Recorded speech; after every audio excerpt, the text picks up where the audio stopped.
escuchó y nos abrió el camino, nos hizo los contactos para llegar a que la autoridad nos escuche.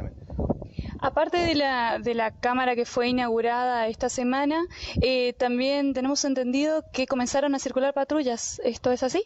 Exactamente, desde hace un mes atrás, cuando tuvimos la reunión con las autoridades de la policía, se comprometieron y en menos de 24 horas cumplieron el recorrido de la policía, que hay más frecuencia policial, o sea, están viniendo, vos le ves en la calle a ellos que ellos vienen. De noche están la gente de la brigada que están dando vueltas, Toxicomanía, que también estuvieron presentes en nuestra reunión. Y bueno, tuvimos la respuesta de rapidísimo, menos de un mes.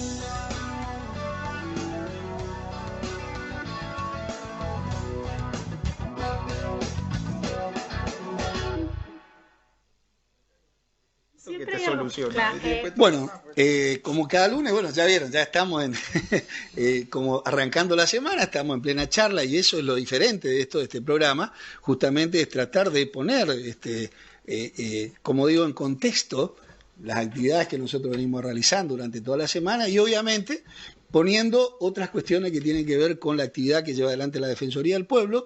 Y ustedes saben, yo hace un ratito estaba escuchando esta gran, digamos, decisión del gobierno provincial de poder colocar o empezar a trabajar fuertemente en el Porvenir 2 en función a esta situación que ya hemos conocido hace un tiempito atrás, digamos, donde lamentablemente pierde la vida una persona adulta mayor en ocasión de robo. Y en definitiva hay una cuestión de fondo ahí que es cómo llevamos adelante el tema de seguridad. Hay un pedido de hace un tiempo atrás por parte de los vecinos, de hace mucho tiempo, para la creación de la comisaría.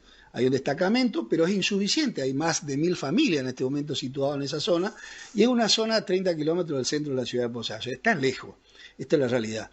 Le solicitamos oportunamente a su secretario de seguridad que me acompañe, hemos hecho una reunión en la zona, Quintana, donde obviamente han ido muchos responsables, y hay una cuestión, ¿no?, que me llama mucho la atención. Primero que todo, celebro que haya un domo que nos permita visualizar cuáles son los que circulan por la zona. Obviamente hay más patrullaje, eso lo dijeron la gente del barrio, yo estoy en contacto con todo ello, pero algo que me llama la atención. Y lo voy a dejar acá planteado en el escenario. Cuando va el gobernador de la provincia, cuando va el intendente, cuando va el vicegobernador o cuando va otro funcionario, háganle el mismo planteo que me hagan a mí. Pídanle al gobernador que le coloque también 30 faroles de luz fuerte. Trabajemos en conjunto. O sea, que no solamente se tome la Defensoría del Pueblo, y esto está un poco enojado, ¿no? Como si, creo que se nota. No le tomen solamente a la Defensoría del Pueblo para ir a reclamar y cuando va el gobernador, el intendente, el vicegobernador nos sacamos selfie. No, tenemos que también hacer lo mismo. En la oportunidad que tiene el gobernador, en la máxima autoridad de la provincia, por favor, quien articula sobre EMSA y tiene la posibilidad, es directamente el gobernador. Entonces lo que hay que hacer, y le estoy hablando a ciudadanos común y corriente de a pie que estamos aquí lidiando todos los días, yo estoy escuchando los reclamos y estoy llevando los petitorios, hagámosle también el petitorio. Yo le remití a EMSA el pedido de que coloque 30, por lo menos 30 focos en distintos lugares. Pero está bueno que cuando le tengamos las máximas autoridades, como pueblo común y corriente, le digamos, señor gobernador, señor intendente de la ciudad de Posadas, Joaquín Lozada o vicegobernador, por favor denos una mano. Esta es la realidad. Uno también tiene límite, porque si no la responsabilidad la tiene el defensor del pueblo, no. Yo tengo que ponerle luz sobre esas cuestiones y reclamar derechos o garantías constitucionales.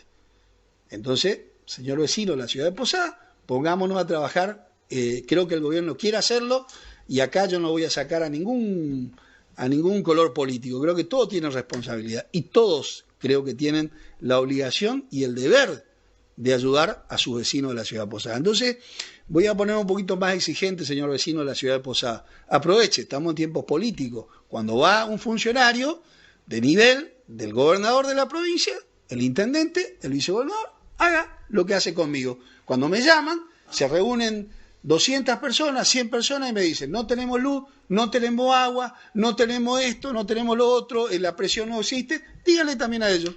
Porque si no, después terminamos yo con un amparo, como lo hice hace unos días atrás, y una cautelar, por el tema del agua potable. Tuve que llevarle a SAMSA, a LEPRAC, a Lima, a EMSA, todos sentaditos ya a la justicia. Y termina el defensor del pueblo siendo, de alguna manera, el malo de la película. Que no está mal, es lo que hay que hacer, pero también hay que aprovechar los tiempos y los momentos. Pero bueno, hoy vamos a tocar varios temas importantes, dejemos la parte enojosa de lado. Yo creo que lo importante es también plantear escenarios diferentes, con mayor participación, y eso es participación. El derecho hay que ejercerlo, hay que decirlo, hay que explicitarlo, no solamente a algunos sectores, a todos, y fundamentalmente a aquellos que tienen la decisión. Pero hoy tengo invitados muy especiales digo por los roles que tienen, ¿no? Estoy con una magíster, fue profesora mía en su momento, fui ayudante de ella, y la verdad que para mí siempre es un placer tener la posibilidad de poder dialogar con ella. Lidia Schiavoni es antropóloga, es para mí, bueno, yo me estoy formando, me falta todavía la tesis, ahí estamos peleando con algunos, pero obviamente mi gran objetivo siempre es este gran conocimiento que es la antropología en términos sociales. Y obviamente le he invitado a otro responsable de un área muy importante que es la Subsecretaría de Obras de la provincia de Misiones. Con él venimos trabajando prácticamente desde que inicié la gestión. Ha tenido la grata visita mía permanentemente, hace un par de meses que no lo molesto y está un poco enojado por eso y me dijo que cuando voy a ir otra vez a verlo. Bueno, yo cuando voy con un paquete de cosas, siempre le voy pidiendo, le voy exigiendo, y la verdad que he tenido respuesta siempre, así que para mí es grato también decir que agradecerte, Marcelo, por venir, y obviamente Lidia, y son temas, para ellos están vinculados con la cuestión. En el caso para mí tanto de Lidia como de Marcelo hay un punto que podemos charlar técnicamente de los dos aspectos, ¿no? Que tiene que ver con los asentamientos de la ciudad, los servicios básicamente, y una ley controvertida para mí porque hasta ahora no he visto que está funcionando, que es la de RENAVAP. Si bien es un proceso que viene, que ya hay un registro, pero también la ley establece algunos puntos que yo no veo que se estén dando. Por ejemplo, esto, digamos, 90 días que para quien no se advenga a esta decisión, ya sea gobierno nacional, provincial o privados, estén anunciados, porque nosotros estamos tratando algunos temas que por ahí estuvimos articulando algunos casos puntuales, Tacuarita, caso el Piedral, etcétera, etcétera, que están vinculados al tema de la tierra. Y ahí viene la jugada también, como yo digo, importante, el subsecretario de Obras Públicas, que tiene que ver con el agua. Tema que venimos discutiendo hace mucho tiempo, si las hay complicadas, pero que en definitiva en algún momento nosotros hemos charlado con el subsecretario de Obras Públicas a ver cómo, de qué manera podemos generar algún mecanismo que permita responsabilidad por parte del usuario, y vuelvo al camino anterior, de tener una responsabilidad del pago, por ejemplo, cuando usamos el agua, cuando usamos la luz, que tiene que haber una contraprestación, hay una contraprestación, pero tiene que haber una remuneración, a lo mejor no al 100%, pero debe existir.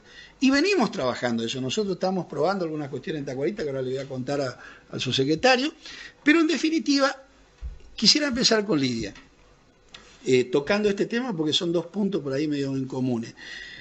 ¿Cómo está trabajando desde el punto de vista de la visión? Porque yo digo, la universidad aporta conocimiento, herramientas metodológicas, y es como que sentimos que el Estado todavía, lo digo desde mi rol de defensor del pueblo, veo las demandas por doquier: agua, luz, los asentamientos, 66 en Posada, 240 en la provincia, pero parece que estamos saliendo, pues no salimos. En realidad los números siguen siendo casi lo mismo, pasan los años, hay financiamiento, no hay.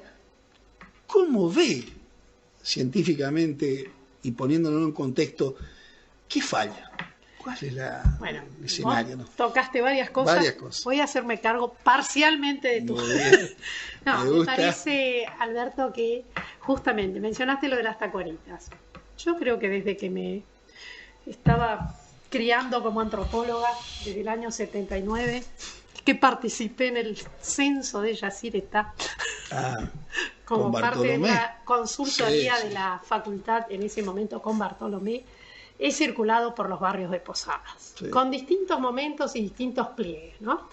Entonces, cuando el año pasado, en un trabajo práctico de antropología aplicada, tomamos contacto con las tacuaritas, y yo me veo, pero con 40 años más, intentando caminar por los senderos del barrio, digo, ¿cómo puede ser que una ciudad como la nuestra, que pasó varios cimbronazos, pero que a la vez tuvo la gracia y desgracia, porque tendrá los buenos y tendrá los malos, pero vamos a ponerle la mejor perspectiva, como fue el proceso de relocalización de la EBI, nos encontramos con problemas similares, o con problemas que persisten.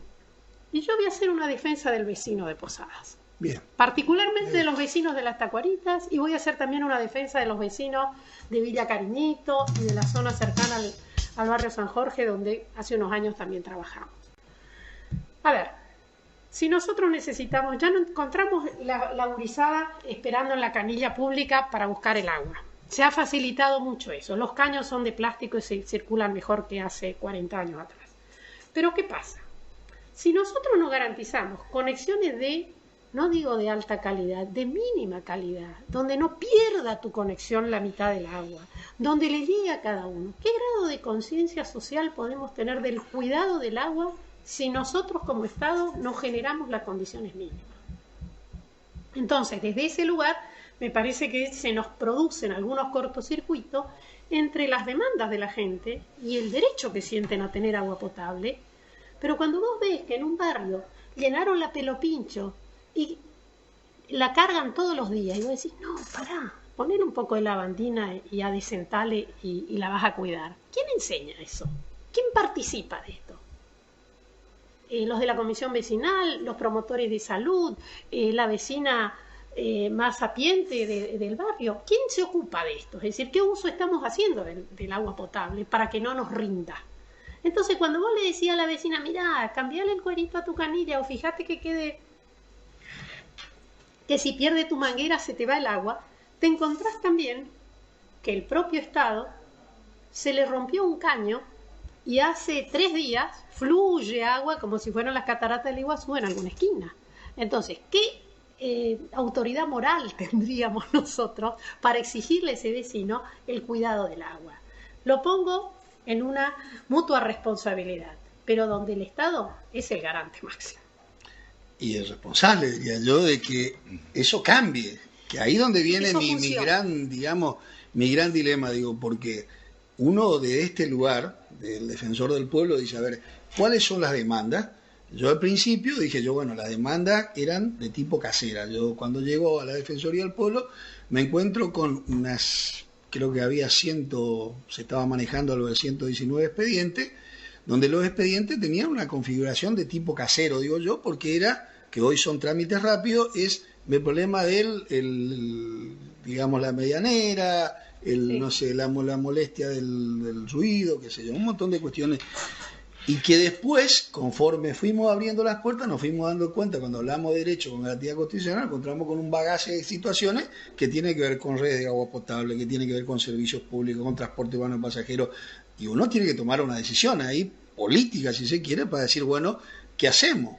Y bueno, ahí para mí fue un gran problema al principio, porque decir, bueno, seguramente por ser renovador no va a funcionar, porque en definitiva no fue así. Obviamente hemos transitado el camino de la situación, porque uno se saca la camiseta y dice, ¿cuál es el problema? El problema es institucional.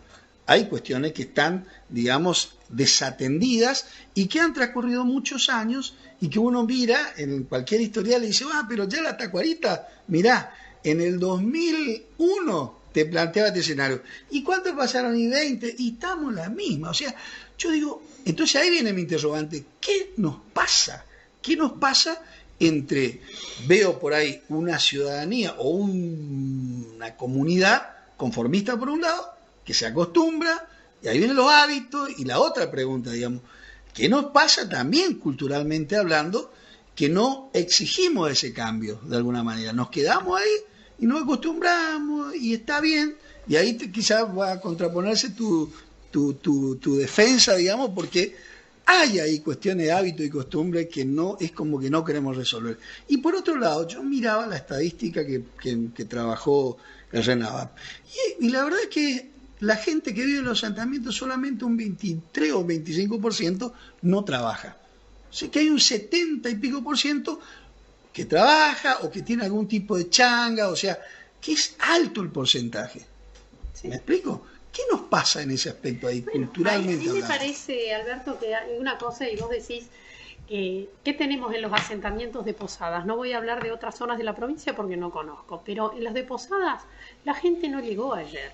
La gente lleva 10 años, 15 años, 20 años viviendo en un asentamiento. Y quien está 20 años, y creo que las Tacuaritas es un ejemplo de esto, no se queda en medio de un barrial o en medio de una cosa porque sí. Le va poniendo expectativas a ese lugar, le va poniendo entonces una propuesta como la del RENAVAP, yo creo que nos devuelve, a ver, en algún momento demos una respuesta más estructural a este tema. Cuando en la ciudad de Posadas se empiezan a implementar estas modalidades de que el IPRODA asume la compra de un lote, que los vecinos se segmentan y se va pagando en un estilo distinto quizás a como fue el saneamiento del barrio Santa Rosa 30 o 40 años atrás, pero donde hay un reconocimiento de que el vecino que está en ese barrio con cierto grado de precariedad le pone fichas a permanecer ahí y se juega por mejorar sus condiciones de vida. Lo que pasa es que estamos hablando a veces de ocupaciones muy precarias, con ingresos muy limitados, y donde yo no diría que la gente se conforma y que reproduce lo mismo. La gente aspira a vivir mejor. Pero también se tropieza que cuando vos tenés, como comentábamos hace un momento, la conexión a cloacas es costosa, pero cuando vos vivís en una ciudad que está montada sobre la piedra, es muy costosa. ¿Quién tiene que acompañar al vecino a hacer la conexión? El Estado. Entonces, generemos algún plan de facilidades, de acompañamiento. Cuando nosotros nos encontramos que el barrio Las Tacuaritas tiene gran parte de los desagües, de los baños instalados que van al caño de desagüe pluvial, es gravísimo. Pero yo le voy a decir al vecino, che, vos sos un tarado, ¿cómo haces esto? No le puedo decir eso. Es la solución que encontró, porque si no tiene que ir a los yuyos. Entonces, ¿cuál es la alternativa? Porque ni siquiera puede tener un excusado o una letrina, porque no se puede cavar. Entonces, no están desde ayer, están desde hace más de 15 años. Entonces, sí, pasa la 145, justamente uno de los grandes problemas que estamos teniendo ahí. Estamos trabajando ahí inclusive con el IPRODA, de las cloacas que vos estás mencionando, justamente la cantidad de piedra es impresionante. La ubicación es fenomenal, está en la costanera, pero requiere una inversión muy importante. La gente, bueno, ha aceptado la regla que le ha puesto en su momento el IPRODA, fue con toda una inversión de, no me acuerdo si Padre Mujica o algo así. La cuestión es que una parte se financia para los servicios, ¿no? Y se mantiene la estructura como está. Pero obviamente una de las principales reclamos que tuvimos hace poco, que estamos interviniendo ahí, tiene que ver con esto que decimos. ¿Cómo se puede plantear un escenario, Marcelo, para plantearnos un escenario diferente a partir de esto que dice Lidia, ¿no? Sabemos que es difícil, lo venimos charlando hace mucho tiempo, una de las cuestiones que nosotros hemos discutido muchas veces, justamente el tema del agua, el macromedidor, que dicho sea de paso, me opongo rotundamente, lo digo, lo redigo, porque es constitucionalmente contrario a todo lo que pueda suceder, porque no es igualitario, no es democrático, porque ahí pongo yo mi nombre y resulta que después tengo una deuda de 60.000 pesos, 70.000 pesos, 100.000 pesos y nadie me ayuda a pagar. Y el resto uso el agua, como dice Lidia, cargo mi pileta, lavo mi coso, riego mi plantita y total va a pagar Lidia. O sea, nosotros venimos pensando en algunas cuestiones, ¿no? Que tiene que ver con el contrato. Digamos, SAMSA hace un contrato, obviamente, con una persona, le coloca un macromedidor y ese distribuye a nombre de esa persona a todos los vecinos. Y a su vez, le hemos planteado, en el que vuelvo a Tacuarita, le hemos planteado internamente un contrato entre ellos. ¿Y una cooperativa de usuarios no puede ser el responsable y no una no persona cumplen, suelta? Y sí, pero no cumplen, ¿eh? ¿Cómo se puede plantear? A ver, usted que viene hace un tiempo, yo sé que tiene algunas cuestiones en la cabeza, me parece importante decirlas. Mira, Alberto, yo creo que todo arranca que tenemos que poner un corte. Poner un corte porque esto se está haciendo inmanejable. O sea, las soluciones demagógicas, políticas, o le saco el problema hoy y me revienta mañana, ya no va más. Pero todo esto, digamos, tiene un punto de inicio, es decir, nosotros como provincia, pero también como nación, porque nación saca un renova, ¿dónde está garantizado el financiamiento para no ir en contra del privado? Y teóricamente dice que va a haber un fideicomiso. Bueno, pero ¿hace cuántos años está en vigencia esa cuestión? Y hoy no lo tenemos. Entonces, ¿qué estamos? En sectores de terrenos, primero, judicializados, con una intrusión desmedida y incontrolada, porque por lo menos alguien tiene que estar presente o estas cuestiones de establecer ciertos ejes, y esto es público, esto es una calle, acá va a entrar la ambulancia, acá va a entrar el bombero a apagarme para que no se me incendie todo el barrio. La gente intrusa lo público y se está poniendo en peligro ella. Nosotros estamos aprendiendo, vos lo sabés, Chaca, de toda la parte de la chancha y todas esas cuestiones, hay avenidas que están ocupadas. Sí, no, una mano, la otra mano lleno de vivienda. O sea, ¿qué te quiero decir? El espacio público tiene que tener otro tratamiento. Vos intrusás una propiedad privada, bueno, el privado accionará legalmente o hará lo que tiene que hacer, pero la parte pública tiene que tener un tratamiento diferente, porque incluye otros temas ya de responsabilidad hacia el mismo Estado y hacia la comunidad, que tienen que actuar, como digo, cuestiones de seguridad, cuestiones del bien público, de la salud y de otras cosas. Entonces, todo lo que estamos hablando acá nace de decir, ¿de quién es la tierra? Si yo voy a poner, digamos, por una cuestión, como vos decías, que tengan una mejor calidad de vida, una cañería, o que tengan una conexión, primero, yo puedo ir por lo público, no solo lo privado. Primer impedimento. Esta cosa, como decía el gobernador, si vamos a salir, es entre todos juntitos a la mano, como siempre decimos, la responsabilidad del Estado, pero también del vecino. Y fundamentalmente lo que hemos perdido es saber vivir en comunidad.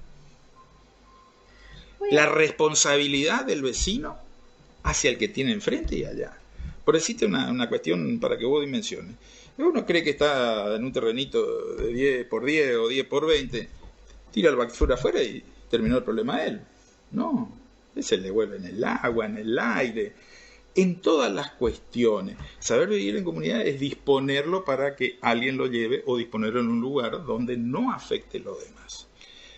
En otra cuestión, me decías cómo hay que actuar. Estas cosas de mitigar lo urgente, como decir, poner un macromedidor y bueno, tenemos agua. Bueno, primero, hay sectores donde, digamos, poner el macromedidor, por supuesto, ¿quién paga? Paga el Estado. Entonces se hace un uso irracional del agua, como decía antes la señora acá, que llegan la pelo pincho, si uno no tiene un pretratamiento, a los 3 días el agua no sirve, lo vuelve a cargar, y lo que está yendo en contra del vecino de al lado, que no va a disponer de ese agua.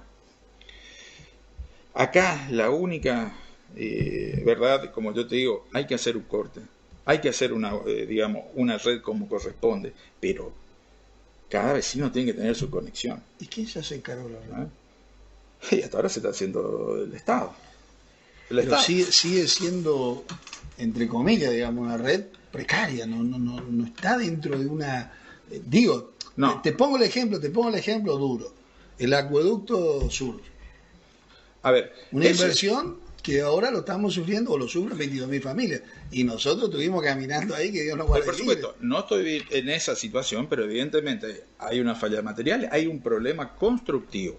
Perfecto. Que en su momento... Hace 6 años. Sí, que en su momento SAMSA lo recibió.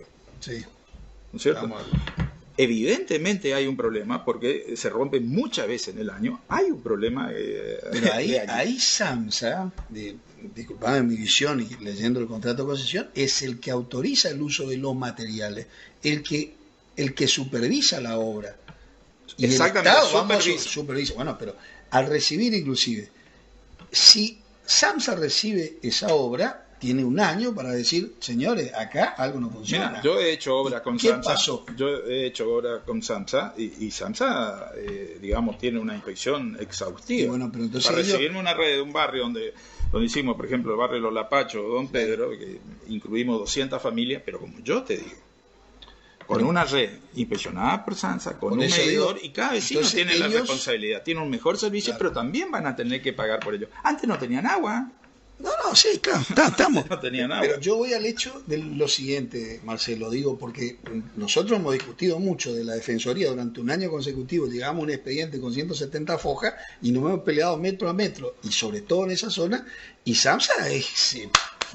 Yo no tengo nada que ver. Estos tipos de problemas, más allá de la responsabilidad, digamos, eso se verá. Son problemas complejos porque son acueductos que afectan grandes sectores de la ciudad. Y no se solucionan de un día para otro. No, ¿sabés qué es lo llamativo, Marcelo? Yo creo que seguimos con gestiones de gobierno que parece que duran lo que le toca el periodo. Seguimos actuando con un estado de estoy. No es un estado que proyecta, un estado que perdura. Porque estas obras que son estructurales y que merecen ser tomadas en otros términos, la impresión que da es que tuviésemos permanentemente cambiando la gestión en los signos de gobierno. Es decir, tenemos que asumir una responsabilidad, y lo digo en función de proyectos que trascienden, y vos tenés, cuando vos decís, la gente viene y intrusa a la calle. Bueno, si yo pienso una ciudad que tiene un desarrollo demográfico importante, no tengo que pensar que esta familia que hoy tiene la gurisa de 14 y el gurí de 20, dentro de 4 años o 5 van a necesitar sendas casas porque van a armar sus propias familias y demás. Entonces, creo que la capacidad de darnos proyección a pensar hacia dónde van a ir a vivir los futuros posadeños, no nos estamos dando. Y cuando se armó el año pasado, el anteaño, el lío en el frigorífico Saimán por la intrusión que hace un grupo de familias del barrio San Jorge, y se armó un gran despiole. Bueno, fue siniestra el operativo de la policía, etcétera. Y uno dice, bueno, pero ¿no se está viendo que estas familias crecen y que sus hijos van a necesitar también? No estoy con esto avalando la intrusión a la propiedad privada, pero digo, pensemos que la gente no lo hace simplemente porque es incivilizada, porque se le ocurre. Son las opciones que ve, o lo único que vislumbra más o menos a mano. Entonces pienso, nosotros como Estado, ¿qué capacidad de proyección nos damos a la hora de pensar la red de agua potable, la red cloacal, el desarrollo habitacional de la propia ciudad? Ahora, yo digo una cosa, lo que dijo Marcelo. Por ejemplo, yo a Marcelo lo escuché muchas veces atentamente y me gustó esa parte, siempre. Acá hay que cambiar algo. Porque es como decir, paremos la pelota, miremos, esto sirve y esto no.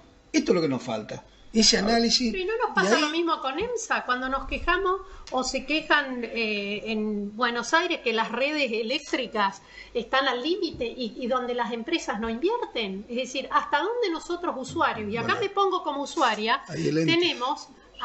entonces, ¿qué hacemos con los entes reguladores y cómo garantizamos? Porque el Estado parece desdoblado en distintas funciones. Voy a decir, SAMSA cumple. Bueno, pero a SAMSA también hay quien lo controla. Hay un ente que controla a SAMSA. Entonces vos tenés un circuito donde el Estado genera sus propios mecanismos de control y no los estamos utilizando, o los estamos utilizando parcialmente.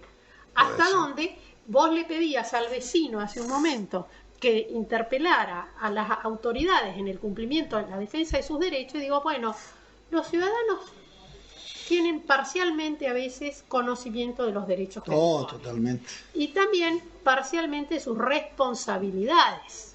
Cuando vos decís un macromedidor, y bueno, si son 20 familias, y va a haber 20 referentes de esas familias que tendrán que responder por ellas, ¿no? Entonces, también hay un trabajo desde lo social en términos de recuperación de la solidaridad, de los criterios de sociabilidad. Cuando vos decís esto de que tiran la basura, es inadmisible que haya microbasurales en los barrios de Posadas. Sí. Pero es en 10 segundos se arma un microbasural. Y vos decís, la actitud del que viene y revolea sobre eso, esas ramas que se juntaron por una tormenta ahí, la bolsa de basura. Hermano, no es la bolsa de basura ahí. La bolsa de basura... Otro lugar. Bueno, pero digo, el trabajo de reeducación o de reinstalación de una conciencia social. Yo no estoy de acuerdo lo que vos manifestás, que el Estado no hace nada. No dije que no hace nada. No hace nada. Dije que hay trabaja horas como al día. importantísimas que está llevando a cabo. Ahora, no estoy de acuerdo tampoco que el Estado es responsable de miles de familias. El Estado tiene que ayudar, promover y, bajo ciertas condiciones, promover un asentamiento adecuado. Pero no, como decís, que tampoco, digamos, no promover así indiscriminadamente cuando hay intrusión, ponerle todos los servicios, porque ¿qué ejemplo le estamos dando a aquel trabajador, a aquel que adquiere su tierra o cumple las normas? Digamos, todo esto es complejo, hay una situación económica compleja que hay que charlarlo entre todos los actores. Pero yo creo, como te decía antes, lo primero es la tierra. El tema RENAVAP no está garantizado los recursos. Entonces, estamos poniéndonos en contra de los privados. La mayoría de la tierra alrededor de Posadas es de privados. Entonces, el RENAVAP tendría que funcionar, está una vez declarado, el Estado le pone lo que vale esa tierra y promover un asentamiento, digamos, bajo todas las normas de salubridad, digamos, atendiendo a las cuestiones municipales, o sea, que tengan agua, que tenga un terreno establecido, porque aquel que no tiene medidor no usa el agua y no tiene valor. Pero nosotros tenemos, antes del RENAVAP, también unas experiencias acá, no recuerdo el número de la chacra, pero eran casi 400 familias, no sé si es la 145. La 145.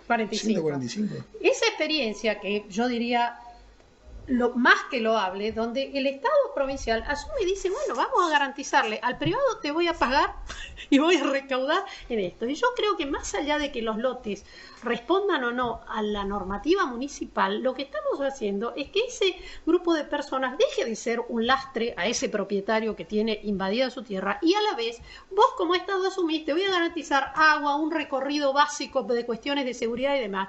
Esa es una idea, es una propuesta que yo diría se anticipa a lo que propone el RENAVAP, y nosotros la hemos ejecutado a nivel de la ciudad. Es decir, y la gente que está pagando debe estar chocha en esas condiciones, porque resuelve y le da una proyección distinta. No son 20 años de estar en el aire, son 20 años que vas a pagar, o a lo mejor 30 años que vas a pagar, pero te quedaste con eso. Bueno, entonces pero, digamos, hay gente, como vos decís, hay gente que es digamos, propicia lo que vos decís. Es decir, bueno, yo colaboro en mi medida económica, pero colaboro dentro de una estructura, una estructura lógica de un pago por mi terreno o un pago por servicios. Ojo, irá una asistente social y verá, pero tiene que estar estructurada la cuestión. Hay mucha gente que quiere, como decir, salir adelante y entrar en el sistema, pero hay otra mucha que no se quiere formalizar. ¿Pero por qué? Porque tiene el agua gratis, está colgado de la luz, no paga el terreno, y son muchos, hay muchos, digamos, de estos tipos de asentamientos en posadas, donde el Estado evidentemente no puede llegar a todos. Va llegando atrás con los reclamos de acá del amigo, de la propia gente. El IPRO ha relocalizado miles y miles de gente, pero no es fácil. El dinero está saliendo solo de un lado, que es el Estado, y cada vez recauda menos, haciéndose cargo de la tarifa social, la cuestión del Estado, y todos son aportes del Estado que nos resta plata para poder ayudar a aquel que necesita. Se está actuando en macro y con el dinero que se puede para poder sostener esta situación social. Seguramente, digamos, vamos a llegar atrás, pero tanto el IPROA, el Estado provincial, está facilitando el ingreso a vivienda, a terrenos con servicios, en muchísimos casos. Evidentemente no vamos a poder cubrir todo esa marea de gente por ahí que se viene a asentar a la gran ciudad, esto es un trabajo interdisciplinario, social, y de cada una de las autoridades, la autoridad primaria del municipio, la provincia, de ir articulando estas cosas, pero tienen que ser cosas que a largo plazo, no podemos, digamos, dar soluciones hoy, te tiro una manguera. El Estado, por eso te aclaro, no tira manguera, tira redes de agua y formalización. El tirar la manguera es problema para después. No, normalmente, digamos, parte de los problemas y todas esas cuestiones, vos recorrés, digamos, miles de conexiones informales, o sea, acá hay que sentarse, pero programar hacia futuro y programar para que empiecen a disminuir estas problemáticas hacia futuro, si no, nunca vamos yo siempre vamos a correr atrás, digamos. Yo lo que comparto con vos la cuestión de la programación, pero a lo que voy también es que la pregunta será ¿por qué cada vez más gente quiere venir a vivir a Posadas? ¿No? También, es decir, ¿qué pasa a nivel de la producción y del desarrollo del interior de la provincia? Que Posadas sigue siendo el lugar más atractivo. ¿Será solo Posadas? ¿Será también Oberá? ¿Será también El Dorado? ¿Qué está pasando con las ciudades intermedias y si la gente huye o intenta la vida en la ciudad más que sostenerse en las chacras? Otra cuestión, excede a lo que estamos conversando acá, pero me parece también que en este sentido de cómo recuperamos una cierta responsabilidad de su usuario para con los servicios públicos, hay un trabajo importante que nos toca a todos, ¿no? Cuando vos decías hace un momento, Alberto, y más allá de una cosa así de retarle un poco a los vecinos, los interpelabas, me parece que está el decir, bueno, yo paso por ahí, veo una canilla que pierde, en la facultad me deben odiar los no docentes del área de mantenimiento. Entonces, si vos vas al baño, la canilla pierde, y lo decís a las 8 de la mañana, le decís, che, la canilla del baño de los profesores pierde, y son las 4 de la tarde y decís, che, entonces me dice, profesora, es viernes. Sí, es viernes, pero la canilla sigue perdiendo bien el fin de semana, y después nos quejamos que nos quedamos sin agua. Le digo, y no solo porque vas a pagar una cuenta que no tenés, sino porque hay un servicio, una agua que se está yendo, y nadie la está aprovechando. Entonces, acá hay una cuestión básica de responsabilidad, hasta te diría microdoméstica, con relación al cuidado de los recursos. Lo mismo con la luz. No, bueno, ahí digamos. Alberto, me parece que como usuarios es como vivimos en la eterna abundancia. No vivimos en la eterna abundancia. Y no es que yo no tenga para pagar o tengo para pagar o no importa. Este es un recurso finito, en cierto modo, y lo tenemos que distribuir y aprovechar entre todos. Es más importante que todos los gurises tomen agua potable y no que te dé 5 baños de inversión. O, si vas a tener la pelo pincho, que bienvenida sea frente a las horas de aire acondicionado de otra luz que no se paga, vamos a apostar, pero trabajemos con cómo cuidamos la pelo pincho. En ese sentido, creo que hay una cuota de trabajo más intersticial que podemos hacer. Yo, digamos, el tema de la luz, digamos, a ver, que hay falencias evidentes, pero no solo a nivel provincial, sino de toda la Argentina. Totalmente. Bueno, pero esto, digamos, por ahí la gente no quiere entender o es entendible cuando uno quiere explicar en términos técnicos. Pero si nosotros, para que vos tengas una idea, toda la infraestructura eléctrica se traduce a dólares. Ahí quería llegar. Es dólares. La infraestructura eléctrica es dólares. Producir la energía es dólares. Eso es un commodity que está. Bueno, en Argentina, hace un tiempo, por una decisión económica o política o qué sé yo, la energía tiene que estar barata. Y se subsidió. Nosotros antes del 2015 pagamos el 10% de lo que consumíamos realmente. Entonces, ¿qué propicia eso? ¿Nosotros Mayor los o nosotros los argentinos? Todos. En mayor medida en Buenos Aires. Los privilegiados de Buenos Aires. Entonces, 10% y el 90% ponía por atrás el Estado, a las transportadoras o a las que producen. En una ecuación económica normal, vos, digamos, cuando vendés un producto en cualquier negocio, sea el chipa o sea el más complejo, vos tenés que pagar tus insumos y el proceso de fabricación y tenés que tener un delta que te sobre. ¿Para qué? Para poder vivir vos y poder invertir. Entonces, ¿qué pasa? Años y años la luz barata. Y el dinero era poco, no se podía mantener y aún más expander toda la infraestructura eléctrica. Entonces, evidentemente, ahora está tomando, digamos, toda la parte energética, valores dólares, con sueldo en pesos. Bueno, vos me sacaste. Sueldo en pesos. Y no es que suben el producto de electricidad o la electricidad. Nosotros nos estamos empobreciendo. Bueno, nosotros estamos descendiendo, no la electricidad subiendo. ¿Por qué? Por el famoso tema del precio del dólar. Entonces, también tenemos que ver cuando nosotros dicen, che, a mí me llegó 1.200 y ahora me llegó 3.000, miremos primero el consumo. Primero el consumo, porque evidentemente nos puede faltar en cualquier hogar o algo por el estilo ciertas cuestiones, pero el consumo es fundamental. Ahora sí tenemos que ver, nosotros venimos de una cultura de que pagamos el 10% y derrochábamos energía, pero los kilovatios es lo mismo, lo que pasa es que el precio cambió. Entonces, ahora, pero todos somos en nuestras casas, por supuesto, en nuestras casas usamos ventiladores o había un aire acondicionado por casa. Ahora tenemos tres. Marcelo, también eso es una fuerte decisión política que toma un político o un gobierno o dice, bueno, nosotros optamos. Vos primero que decidís, cuando te haces cargo de un país, ¿qué hago con la energía? ¿Por qué? Porque necesito crecer, mi Estado tiene que crecer, mi industria tiene que crecer, mi comercio tiene que funcionar, mi empleado tiene que trabajar y todo está ligado a la energía, quiérase o no. Es una decisión política fuerte que toma el Estado.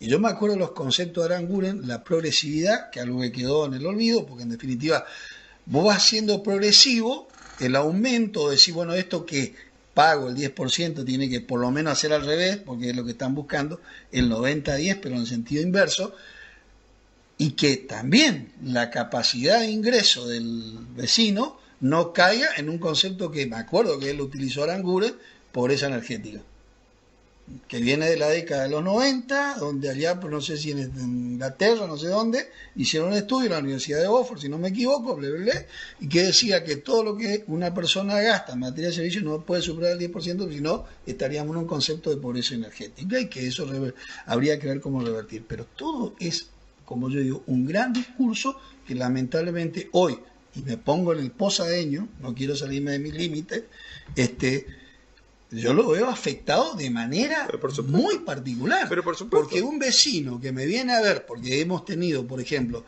hace 3 semanas atrás, un solo día, 60 reclamos. 60 reclamos donde, en definitiva, con el salario de 12.000 pesos promedio, empleado administrativo, y 7.000 y pico, los que son por ahí empleados contratados de otra forma, no pueden asumir el costo de que estaba pagando 400 pesos o 500 pesos, 1.800, y no te estoy hablando de aquellos que vienen con 3.000, 4.000, 5.000, porque es una locura. Entonces, la pregunta es, digamos, nosotros de nuestro lugar estamos receptando, ¿y qué es lo que estamos haciendo?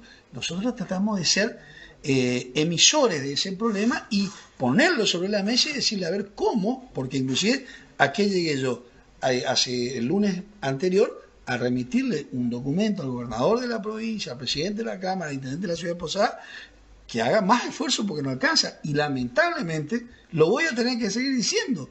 Esto es lo peor del caso. Digamos, ¿cómo resolvemos? No lo vamos a resolver acá, no tengo ninguna duda, pero interesa las visiones diferentes. O sea, paremos la pelota, miremos la jugada, cuál es lo que se puede, qué es lo que no se puede. Alberto, que acá cuando Marcelo señala analizar la boleta de luz como la boleta de agua, ¿no?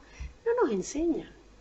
Claro, ahí no, digamos, vos vas yendo y ¿cuándo explota? Cuando no la podés pagar. O se te acumularon 2 o 3 y te cortaron la luz y vas a decir, eso, qué problema. Entonces, hay un básico y acá me pongo en doña doméstica y pienso desde una lógica más micro hasta dónde nuestra preocupación, y entiendo que es una cuestión de decisión política, y por qué un Estado subsidia la energía. No solo subsidia en función de a promover la actividad industrial o la actividad productiva, también en función de promover el bienestar de la gente. No se subsidia del mismo modo al particular que al empresario. Es decir, hay una idea de qué queremos hacer como Estado a la hora de subsidiar energía. Yo, posadeña, miro con odio el modo en que los porteños pagaban la luz cuando nosotros pagábamos 10 veces más y los otros pagaban bimestrales. Entonces, cuesta revertir ese proceso. Quito a vos para traerme a mí, quito, es decir, no pasa por una cuestión de pelea de criatura. Es decir, bueno, ¿cuánto vale la energía? ¿Para qué se usa la energía en un país? ¿Qué significa el consumo de energía a nivel doméstico? ¿Y qué entiende el particular con relación a ese consumo? ¿Qué estamos priorizando? ¿El aire acondicionado? ¿La heladera? ¿La tele? Es decir, ¿cuál es el objeto que vamos a poner y qué capacidad efectiva tenemos? Yo, con odio te diría, escuché comentarios tan jorobados como decir, que todo el pobrerío tiene aire acondicionado. ¡Wow! Eso es triste. No, por supuesto. Eso es triste. Por supuesto. Es decir, ese tipo de expresiones, no. Es decir, tiene todo ciudadano tiene derecho a tener aire acondicionado. Es decir, ¿qué condiciones generamos nosotros y cuál es el uso que hacemos? Porque no es el mismo aislamiento el que tiene nuestras casas que el que tiene la casa de madera o el techo de negro de brea que la losa de 30 centímetros entonces hay una cuestión estructural de desigualdades que a la hora de ponerle precio a los servicios decimos, bueno, ¿qué compensamos con la tarifa social? Parte. Pero eso no implica yo diría que la tarifa social tiene que tener un acompañamiento de una reeducación de todos los ciudadanos en términos del uso de para que sea más equilibrado, digamos, el uso de los servicios. Obviamente. Sobre este tema tenemos que saber o visualizar específicamente que en diciembre cayeron todos los subsidios por parte del Estado Nacional. Para sostener digamos, la parte social, la provincia está haciendo un esfuerzo enorme en aportar recursos para que medianamente pueda seguir la tarifa social. Si se cortaba una tarifa social, digamos, en diciembre, lo que pagaban 300 pesos, pagan 900. Sí. Con el aporte de la provincia y ciertas consideraciones, claro, están pagando 500. ¿Pero por qué? Bueno, absorbe un poquitito vos, yo otro absorbe. Y así en la luz, en la luz ahora. Es que de todos modos, una de las en cosas todos lados se está aportando. Claro. La provincia se hizo cargo de ese tema, pero viendo la cuestión social, para sostener esa cuestión social. Y otra cosa, rápidamente, los servicios, digamos, sobre todo las cuestiones troncales de agua y de luz, llevan años recuperarse, lleva años poder revertir una situación, digamos, que viene de hace, otra vez repito, de hace años, que no se puede llevar las inversiones necesarias si vos tenés una tarifa técnica y que no se tenía. Entonces, siempre estamos yendo atrás, pero tratando digamos, de mantener un servicio lo mejor que se pueda, pero no uno de excelencia como deberá ser, pero también deberá ser tener una tarifa técnica para poder cumplir con las obligaciones que emanan de las leyes. Cuando vos decís una tarifa técnica, ¿tiene que ver con lo que sería lo deseable o el básico? No. Digamos, para sostener, digamos, si vos vendes algo que te cuesta, como te decía anteriormente, un cálculo genuino, lo que significa reinvertir para sostener exactamente, lo que vos, digamos, recuperás, digamos, vos siempre, digamos, prevés un porcentaje de inversión. O sea, si me sobra de 100 pesos, me sobra 30, 20 para acá, pero 10 quedan para reinvertir. Pero donde la tarifa, digamos, condense toda esa proyección. Exactamente, eso es lo deseable. Esto no se da. El ejemplo más claro fue la discusión que tuvimos hace un tiempo atrás con la transporte urbano pasajero, donde te fijaba un monto que te decía que tenía que estar 50 pesos. Esa era la tarifa técnica. Claro, para garantizar el servicio, la inversión, o sea, ahí se arregla solo el empresario, no con los subsidios del Estado. ¿Por qué? Porque tienen que bajar el pasaje, ¿no es cierto? Ahí viene esa es la tarifa técnica, digamos, que siempre se habla. Que nos ha llevado a una discusión profunda. Estamos tratando de armonizar, digo yo, siempre en función del usuario. Pero ¿sabes qué? Les voy a pedir a los dos, vamos a un pequeño corte y cuando volvemos vamos a seguir tomando la discusión que a nosotros nos gusta sobre diferentes temas. Pero vamos a tocar algunos temas que me gustaría discutirlo un poco con Marcelo Bacigalupi, pero también está vinculado porque hay asentamiento en torno a las cuencas de los arroyos de la ciudad de Posada, sobre todo aquellas que tienen que ser terminadas este año, otra obra que tendría que iniciarse, otra que se terminó y que tuvo un efecto, no sé, vamos a ver cómo, positivo, no sé, vamos a ir charlándolo, y ya volvemos. Sí, ¿cuál es el...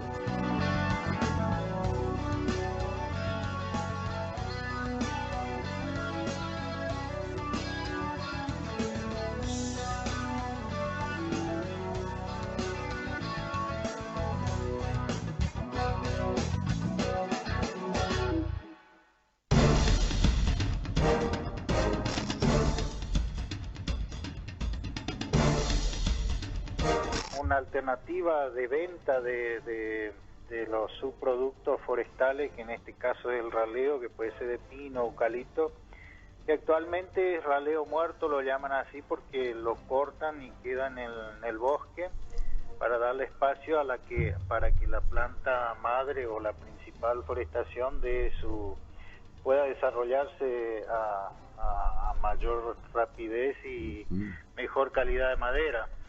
Y eso muchas veces es peligroso por incendio, contaminación y todo eso, así que a raíz de eso fuimos buscando una alternativa para darle a esta gente otra opción, digamos, de no solo el chip, porque en algún momento se está saturado, digamos, la venta de chip y esto hace que haya otra demanda y por supuesto darle otro valor agregado y otro ingreso a los misioneros.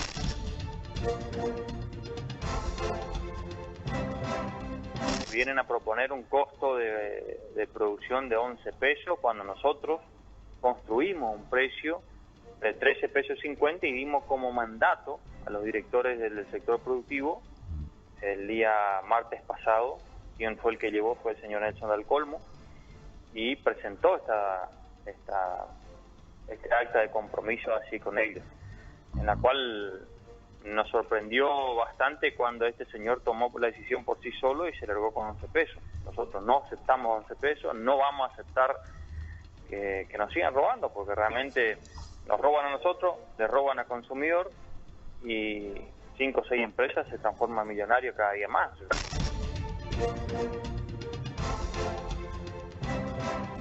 Acá leíamos al principio que dice conductor y acompañante. Uno de los colocados, el casco en el brazo, le para un agente de tránsito, le pide la documentación, le voy a retener la licencia de conducir porque usted no tiene el casco colocado. Bueno, se coloca. Bueno, ahora no le retengo el vehículo, pero la multa está igual. Y le retengo igual la licencia. Buena pregunta. Vengo yo reconsciente, pero le encontré un amigo y le vamos, te acerco. ¡Bum! Le para tránsito, el conductor, el acompañante no tiene casco. Le van a retener la licencia al conductor y le van a hacer bajar al acompañante. Hay cuestiones que son, por eso está en el artículo 40, si se pueden subsanar en el momento, implica que no le van a retener el vehículo, pero sí la licencia. ¿Sí? En cambio, si no puede subsanar una madre que le lleva a su hijo de 6 años al colegio sin casco, ¿con quién va a subsanar? ¿A quién le va a dejar ese niño ahí? Entonces ahí se le retiene la licencia y el vehículo. Entonces, buena pregunta. Esto tiene consecuencias. ¿Por qué? Porque el no uso de esto tiene consecuencias graves.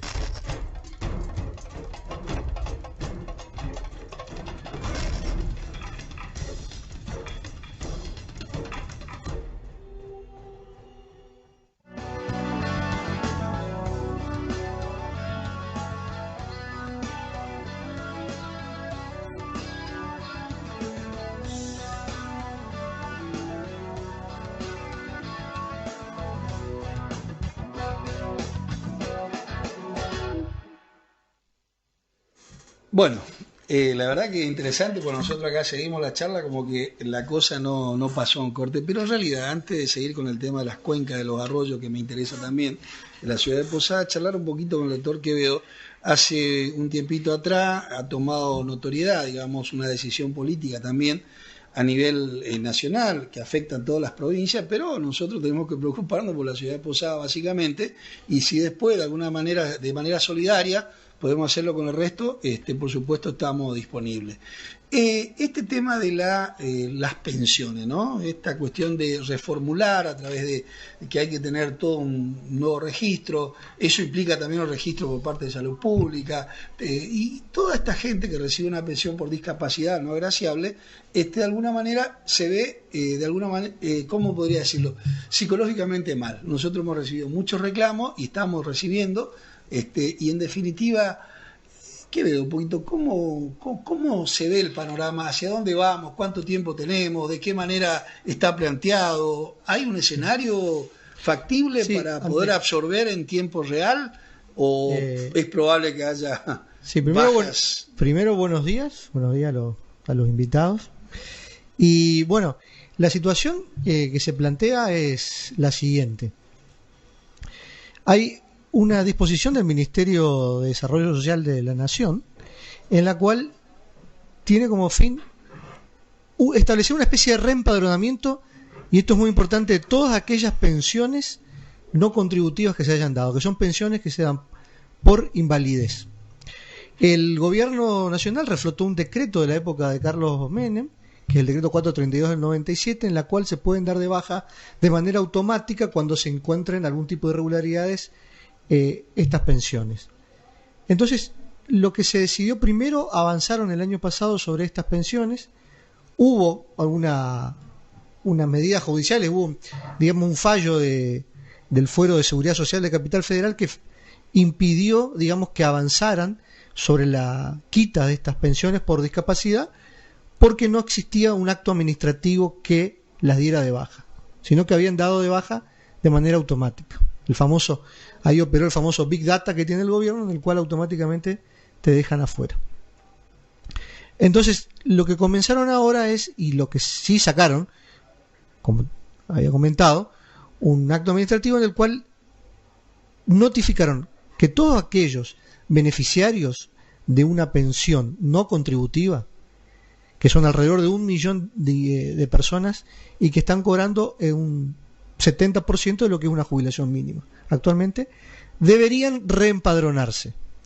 Ellos detectaron, según fuente del Ministerio de Desarrollo Social de la Nación, dice que detectaron muchas, no solamente incompatibilidades, sino también personas que residían en el exterior, y acusaron también de que muchas de esas pensiones se habían dado por motivos proselitistas, electorales o de clientelismo. Entonces, el procedimiento que les obliga a todos estos beneficiarios es, si bien esto es dentro de la Agencia Nacional de Discapacidad, se estableció al ANSES como un lugar en el cual hay que hacer el reempadronamiento. Los trámites se hacen ante el ANSES. Para mayores datos tienen que comunicarse a aquellos beneficiarios al número gratuito que tiene el ANSES, que es el 130, pero que incluye unas particularidades en el cual el certificado médico que consta la incapacidad tiene que estar digitalizado, y la firma del profesional médico tiene que tener su firma registrada ante el ANSES. O sea que el médico tendría que ir al ANSES para registrar, y entonces sería la única certificado válido, lo que constituye una barrera. Por ahí no tanto los que viven en grandes ciudades, en este caso Posada, o puede ser en la ciudad del interior como El Dorado, Vera, pero sí va a dificultar a aquellos beneficiarios, digamos, que estuvieran alejados de grandes centros urbanos, y que, porque como el trámite se hace online, tienen que disponer sí o sí de una computadora con acceso a internet y cierta tecnología. El tema acá de fondo, y la crítica que se hace, porque hubo varios planteos que se hicieron, inclusive hasta de la misma Asociación de Defensores del Pueblo de la República Argentina, se estaba pensando en una medida judicial, pero se han hecho medidas judiciales en casi todas las provincias para detener el avance de esto, suspender la aplicación, básicamente en base a lo que se llama la razonabilidad. O sea, si es razonable, digamos, hacer un raconto a ver de cuántos beneficios son reales y cuántos no, la medida o los medios que se utilizan no son razonables porque van a implicar una barrera. Y hay que tener en cuenta acá que hay un fuerte argumento. La Argentina ratificó por ley la Convención Internacional de Protección de las Personas Discapacitadas. Hay una ley nacional de protección de las personas discapacitadas, hay varios textos legales, pero básicamente hay una ley que incorpora y modifica el concepto de discapacidad. ¿Tá? ¿Por qué? Porque el anterior, ese decreto que estamos hablando, que es el 932 del 97, y bajo la razón que la que se otorgaban esas pensiones, estaba muy atada a la capacidad laborativa, ¿no? Entonces, se ha cambiado el paradigma de las personas con discapacidad, el cual hoy una persona puede, digamos, acceder, se corrió el eje, ya no es la discapacidad que si tiene un 76% más de capacidad de no pertenecer o no integrar al mercado laboral, sino que existen otras discapacidades, como por ejemplo aquellas enfermedades parte del espectro TGD, síndrome de Down, que sí pueden desarrollar actividades, inclusive hay promoción y cupo, por ejemplo, en la legislación provincial. Entonces, la diferencia choca de frente esta disposición del Poder Ejecutivo contra lo que el Estado mismo firmó y lo que el Estado mismo reconoce como persona discapacitada. O sea, son medidas regresivas. Más allá de que pueda haber algunas irregularidades, esas irregularidades tienen que haber otras formas de detectarlas y no dando de baja a todos y bueno, a ver, al que está interesado va a continuar. Bueno, volvemos a lo mismo de la discusión de siempre, no es una cuestión política.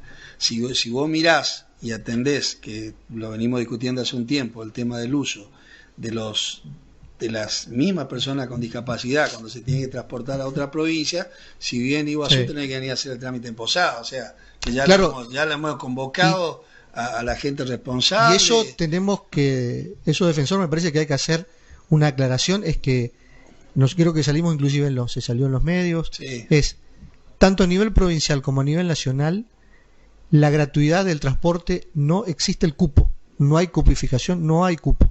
Bueno, no está establecido. Hace unos días atrás y lo expresé a través de algunos medios.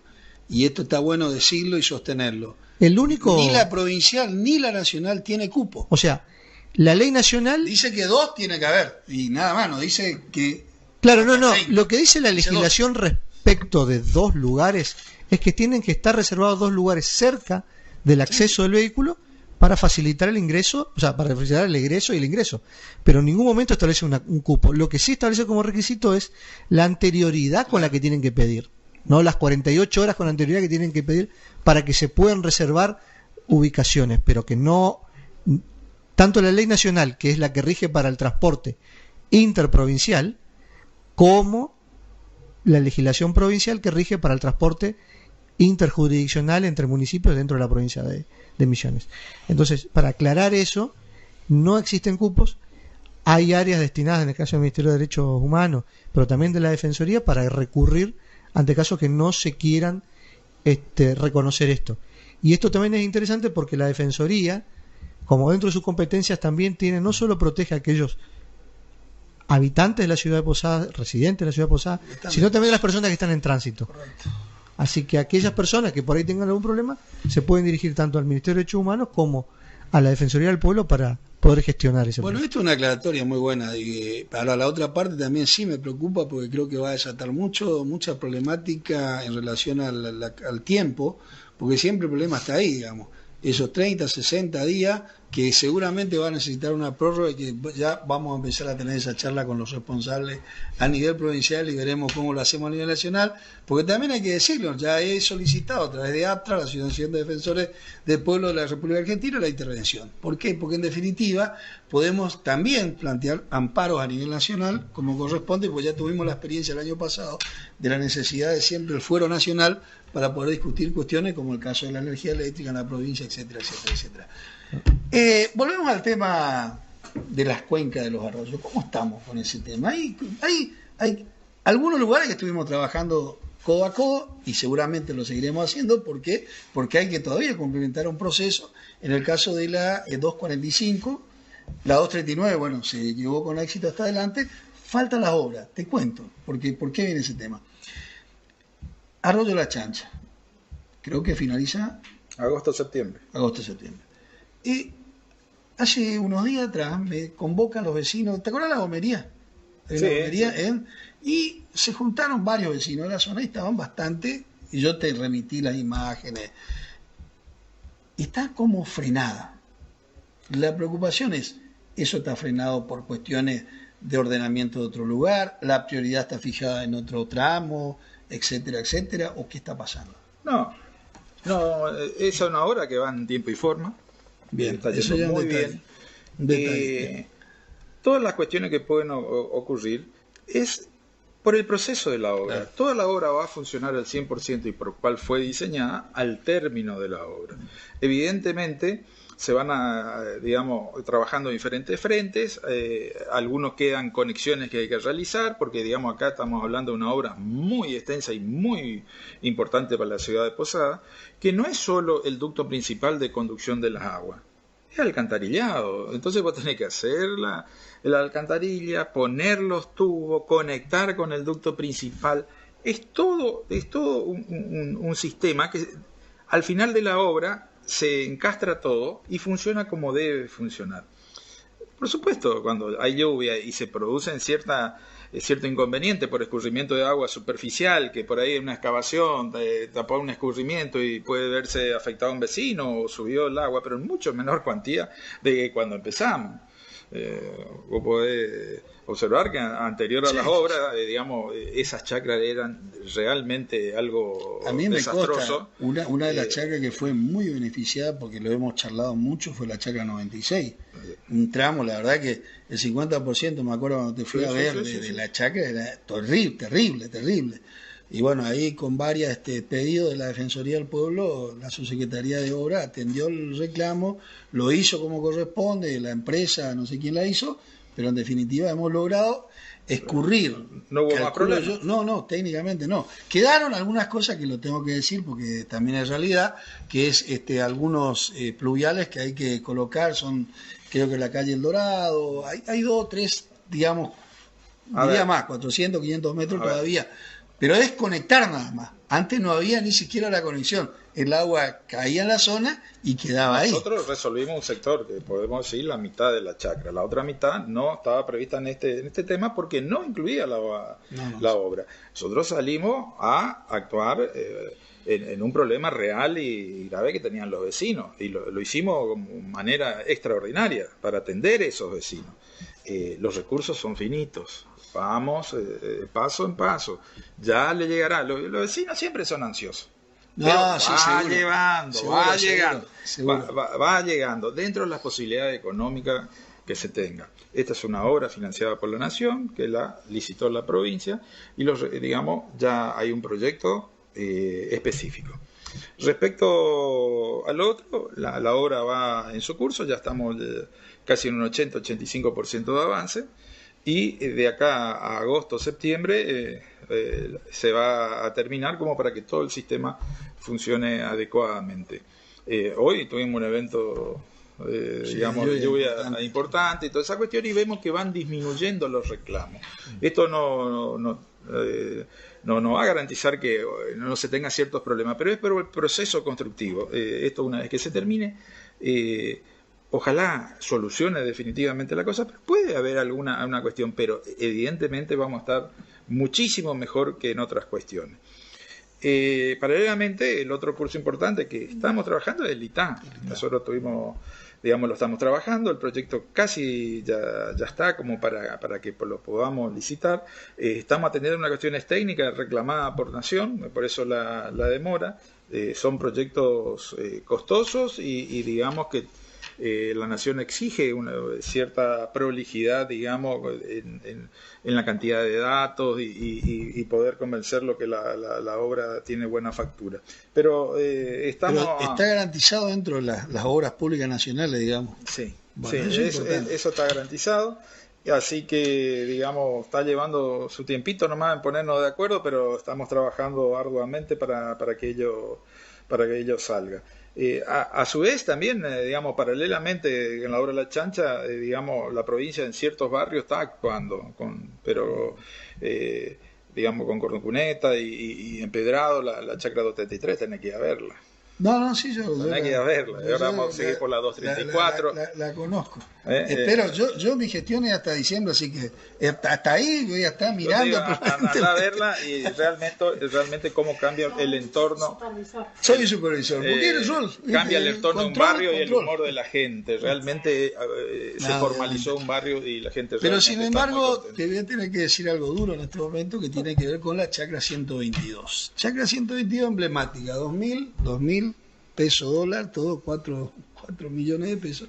En realidad, tengo entendido que esa obra que inicia en la Municipalidad de la Ciudad de Posada, que es como corresponde, tenía 3 secciones. 3 secciones que en la práctica hemos visto, aparte de la natural que pasa por abajo de los edificios, una que es por la avenida Monseñor de Andrea. Y hay una tercera que yo no sé dónde está, que ya he consultado, pero técnicamente no se hizo. Ahora, yo tenía una reunión en realidad yo vivo ahí, por ende conozco la problemática, pero ahora me han citado hace poquito los vecinos del barrio como defensor del pueblo. Y me han dicho, defensor del pueblo, ¿qué vamos a hacer con este tema?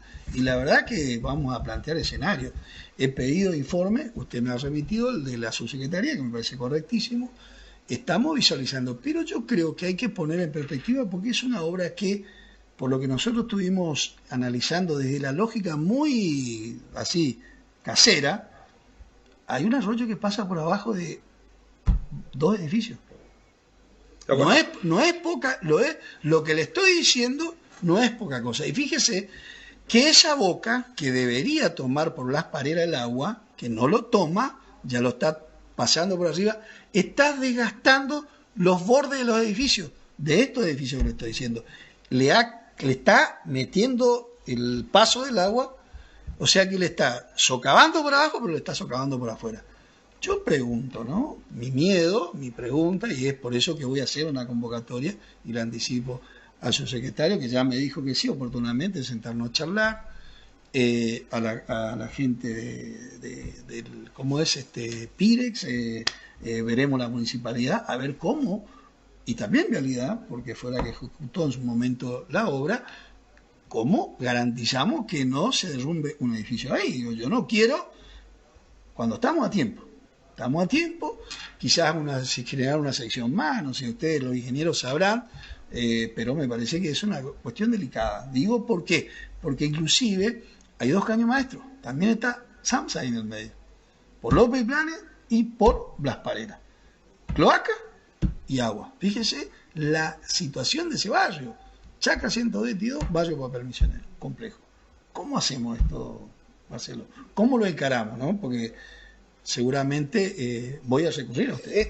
Esto, digamos, como yo te digo, son obras muy costosas, que no es solo el sector de sacar el agua de la 122. La 122 es algo localizado, pero eso hay que hacerlo llegar al lago, al Paraná. Intervienen muchas otras chacras. Y estos son problemas, como si conozco, porque yo estuve cerca, digamos, cuando se gestó la construcción de ese barrio, pasa por los edificios centrales, los canales, y lo que hay que tener en cuenta, estos problemas surgen porque, digamos, normalmente había una tablita para calcular todo este tema, que recurre a las lluvias anteriores, digamos. Había toda una serie de datos de tantos años, digamos, que llovía de tal forma. Hace 15 años cambió absolutamente la forma en que precipita el agua en toda Argentina. Zona desértica, ahora llueve, y zona como el nuestro, a lo mejor tenemos más o la misma cantidad, pero en vez de llover en lo que está pautado en un mes, que llueve en 2 horas. Y los desagües no están preparados para evacuar todo ese agua que llovió en 2 horas. Está preparado para evacuar en 6 horas. En 2 horas es lo mismo, viste, que agarrar a tu lavadero, abrir una canilla. Si abrís la caliente, empieza a subir el nivel de agua de la pileta. Bueno, eso está pasando. Claro. O sea, no son sencillas las soluciones, porque digamos, necesita toda una obra de fondo bien calculada, y eso sale muchísimo dinero, que hay que conseguirlo, o hay que disponer de esa situación. Ahí había intervenido en su momento el IPRODA, después la última hora creo que había intervenido Vialidad. Están los problemas de esta interferencia que vos decís con los servicios, pero evidentemente hay que estudiar y ir dando una solución. Lo que noto, Marcelo, digamos que quizás también hace 10 años atrás la premura con respecto a ponerlo en una agenda no era tan importante. Hoy sí, porque obviamente vos empezás a ver cómo los edificios están siendo socavados por el agua, porque obviamente pasa de una manera espectacular. Yo ya ni siquiera estoy hablando de el problema de la inundación, que llegó a ser hasta 1 metro, yo lo vivía eso. Estoy hablando de la constante lluvinita esa que cae y cómo el edificio se va socavando. Digo, lo charlábamos porque en la última reunión que tuve con los vecinos me sorprendí con la visión que ellos me encararon. ¿Qué pasa si este edificio se va para abajo? Y no sé, la verdad que ni idea tengo. No sé cuál es la plataforma, no tengo ni idea. Pero aflora en la visión muy común de la sociedad algo que lo ve en otros lugares, digamos, todos los derrumbes, es como que la gente empieza a asustarse. Entonces, en la última reunión que yo tuve con ellos, que fue hace aproximadamente 1 mes atrás, me sorprendí con esa visión. Y la verdad que cuando fuimos a caminar el otro sector, digamos, donde ingresa la Blas Parera el agua, cómo socava un edificio, entra adentro, la casa de una que está en la primera ya no sabe más qué hacer. Yo creo que nosotros vamos a llevarlo de la Defensoría en el tiempo que me queda, por lo menos que esté situado en la agenda de las prioridades que puede llegar a tener la gestión actual o la que viene, pero en definitiva me parece que tiene que estar en una agenda. Mira, hoy. Yo lo que, digamos, aparte de las infraestructuras necesarias y las responsabilidades tanto municipal como estatal, digamos, no son las únicas. La mayor problema que se están viendo en los desbordes del arroyo es la mugre que hay sobre la calle. Bueno, pero la mugre que se tira Marcelo, en los arroyos. Mirá. Todo eso va y se indica en los puentes y ahí es el verdadero problema. Mirá. Más allá que sea más grande o más chico. Todas las que yo vi, las que yo vi fueron desastres de basura, digamos. Entonces, digamos, creo que cada uno tenemos que aportar. Pero en la 122 voy a defender esto. Yo le solicité ya telefónicamente y lo charlé con Lalo Estelato. Y él me dijo, ¿sabés que yo necesito ver eso ahí adentro? ¿Sabés lo que hicimos? Le llamé al presidente del barrio, un chico jovencito, y con la ayuda de la gente de la municipalidad, de ahí que ellos están en custodia, ellos se metieron a filmar adentro. Yo tengo las imágenes, la filmación, la foto. Está limpio adentro. Pero ¿qué es lo que ellos ven? Claro, un canal aliviador por la Monseñor Andrea de dimensiones como esto, digamos, creo que tiene como 8 por 3. Pero la llegada a eso es de 2 por 1. Porque achicaron toda la sección por los 2 caños de Samsa y de un lado y del otro. Y pasa lo mismo en Blas Parera como López y Planes. Entonces, el problema ahí no es tanto la basura, y le solicitamos al intendente y ellos mantienen limpio la boca de entrada de Blas Parera, pero no da abasto. La preocupación que yo quiero que quede sentado acá, que es la que vamos a discutir, calculo yo para adelante, es los riesgos de un derrumbe. O sea, no es poca cosa lo que estoy planteando, pero lo estoy diciendo desde la racionalidad más lógica. La gente dice, mira acá, y vos entras a mirar, ¿viste? Y se nota. Se está comiendo. Pero bueno, escenario, creo que desde ya, creo que es importante decirlo, sostenerlo en el tiempo que nos queda a mí de gestión. Yo lo voy a hacer porque me parece que es mi trabajo. Pero antes de irme, así como estos temas que son para nosotros muy importantes, desde hace un tiempo a esta parte estamos recibiendo denuncias de alguna manera de violencia de género, o acoso, ponele, o moving, o ponele como vos quieras, institucional. Es un abordaje, yo digo, para la Defensoría del Pueblo Nueva. Y desde ahí estoy pidiendo o acudiendo a la sapiencia, al conocimiento, a la universidad, la visión un poco, cómo se lleva adelante esto. Yo he analizado con el equipo técnico profesional, yo mismo, las normas, las leyes, y en definitiva es un complejo porque tiene que ver con un montón de cuestiones. El jefe directo, el jefe que está arriba, el que está abajo. ¿A dónde denuncia? Bueno, las situaciones de violencia, me llama la atención que les lleguen a ustedes cuando en realidad se han promocionado bastante los espacios de de denuncia, ¿no? Por un lado tenemos a nivel provincial especializadas las comisarías de la mujer, sí. Pero todas las comisarías de la provincia tienen la obligación de recibir las denuncias. Acá estoy hablando de instituciones públicas específicas. Por ejemplo, a la hora de la recontratación sí. Hay como ciertas exigencias para la recontratación. Por supuesto, esto hay que probarlo. Hay toda una serie de cuestiones que nosotros lo ponemos en reserva a los expedientes, lo tomamos, lo estoy llevando y lo ponemos en reserva. Eso obviamente cuando tenga la documentación necesaria lo vamos a remitir a donde corresponde. Pero bueno, ¿cómo se maneja 102, esa por ejemplo, cuestión? Recibe ese tipo de consultas, preguntas. No está planteado como denuncia, pero sí como reclamo. Es decir, voy a renovar mi contrato o me llaman a renovar el contrato y quien me tiene, sea el personal administrativo, sea el jefe de sección, etcétera, me exige X cosas. Bueno, es una posibilidad de hacer un reclamo. Entonces se orquesta, se analizan las situaciones a ver quién está incumpliendo con su deber de funcionario. ¿Qué ocurre con estas cosas habitualmente, Alberto? La gente no se anima a explicitar estas cuestiones, y menos en un mercado de trabajo tan poco elástico y con un nivel de desocupación grosero. Es decir, lo grave acá es el funcionario público o el jefe o los jefes o las jefas que ponen este tipo de presión como modo de controlar y beneficiarse con servicios extras o condiciones de, de abuso hacia quienes tienen como subordinados. Quizás el acoso laboral fue una de las cuestiones y que saltó en las fines de los 80 y en los 90 quizás se explicita más, pero que parecía como impensable, ¿no? Cuando uno piensa, por otro lado, en los modos que hemos tenido de ir contratando personal, y fundamentalmente el Estado, por las distintas gestiones políticas, aparece como un leitmotiv esta posibilidad de que se condicione la continuidad de un contrato. Entonces, cuando uno trata de revisar, nosotros mismos aceptamos contratos y somos monotributistas, y nuestro principal empleador es el Estado, estamos ya en una condición, en una zona gris. Estamos en términos legales, pero con ciertas desprotecciones.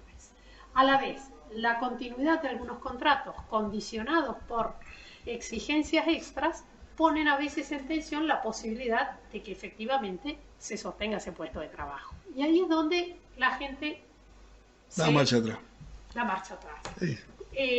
A ver, nosotros mismos en la universidad o en la facultad sabemos que hay condicionamientos para sostener ciertos lugares. Y a la vez también tenemos situaciones donde los damnificados no sienten las garantías suficientes para poder hacer un reclamo o una denuncia. Entonces, acá en términos de ejercicio de ciudadanía, de empoderamiento de los propios trabajadores y demás, tendremos que estar todos bastante más alerta en quienes establecen estos condicionamientos. Pero es real que un mercado de trabajo en achique facilita o genera las condiciones que estas actitudes puedan prosperar, ¿no? Con distintos grados de compromiso, diríamos. Bueno, estamos llegando al final, como cada lunes, ¿no? ¿Cómo se sintió, Lidia? Primera vez que lo invito, le agradezco. Realmente van a haber muchas invitaciones más.